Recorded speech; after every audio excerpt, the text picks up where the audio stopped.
nga akong handaan, kaya talaga namang susugudin ko na dun. Uy, hindi.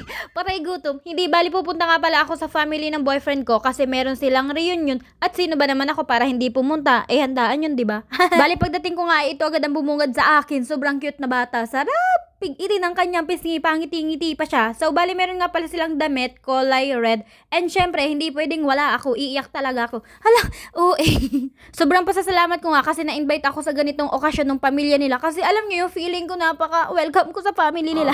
Alam, okay, bali nakabis na nga pala ako dyan. And papunta na ako dun sa bahay nila ate kasi andun talaga yung venue. Wow, venue! English yan! Hindi, andun talaga yung mga kakainin natin. Hala, yan nga pala yung boyfriend ko. O, diba? Napakasipag. Mamaya ako naman buhatin mo ah. Huy, hindi, bakit ganun? So, bali dito na nga yung venue. Andito yung mga lamesa, andyan yung mga upuan, and may video okay din sila, and meron din silang tarpaulin ng kanilang family.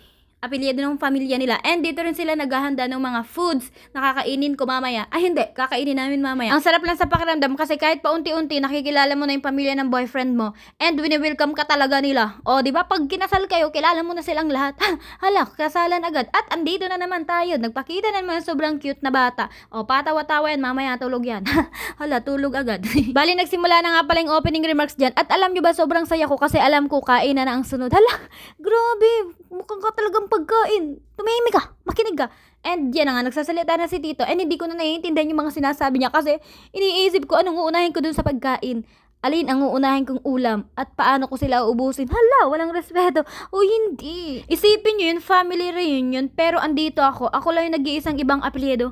Pero magiging apelyido ko rin yung apelyido nila. Hala, excited. Bali, nagpunta na nga pala dyan si tita sa unahan para mag-pray, para magpasalamat sa lahat ng blessing. Hindi naman pwedeng kain lang tayo ng kain tapos hindi tayo nagpapasalamat. Diba? More blessing to come. Thank you, Lord. Ito nga pala yung mga pagkain na kakainin namin at tingnan nyo na lang talaga isa-isa kasi hindi ako dyan lalapit. Mamaya ako dyan pupunta kapag dadamak na ako. Dadamak? Grabe, pagkukuha na ako ng pagkain. At syempre, mahihahiya pa naman ako kaya pinauna ko na silang lahat. At andito ako magpipicture-picture, magbibideo-video na muna. Para may konti-konting hiya, hindi mapagkamalang patay gutom. At sinando ka na nga pala dyan ni Baba, yung aking nanay. Balik kasama ko nga pala yung nanay ko. Ayoko na lang sa inyong ipakita. And ako na. Ako na talaga. Ako na ang pinaka maganda. Grabe, itinaas na naman ang sariling bangko. So, syempre, konti-konting pagkain lang para hindi mahalatang patay gutom ang babae. Mamaya, makikita nyo kung ano talagang pinagagawa ko sa buhay. So, syempre, kumuha ako dyan ng ulam. Syempre, konti lang talaga yon. Hindi pwedeng makita na matakaw tayo. O, diba? Yan lang yun siya. Pero mamaya dadamak yan.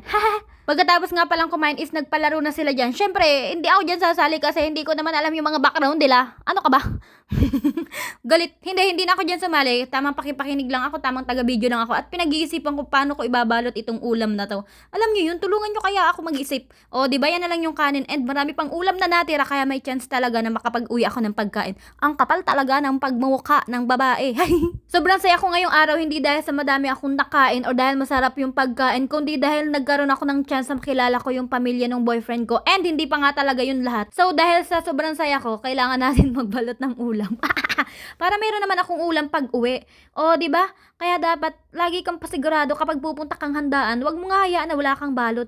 Kaya dapat kailangan ko ng pumuslit kasi baka ako makita habang busy pa silang naglalaro dun. So, yun lang naman. Bye!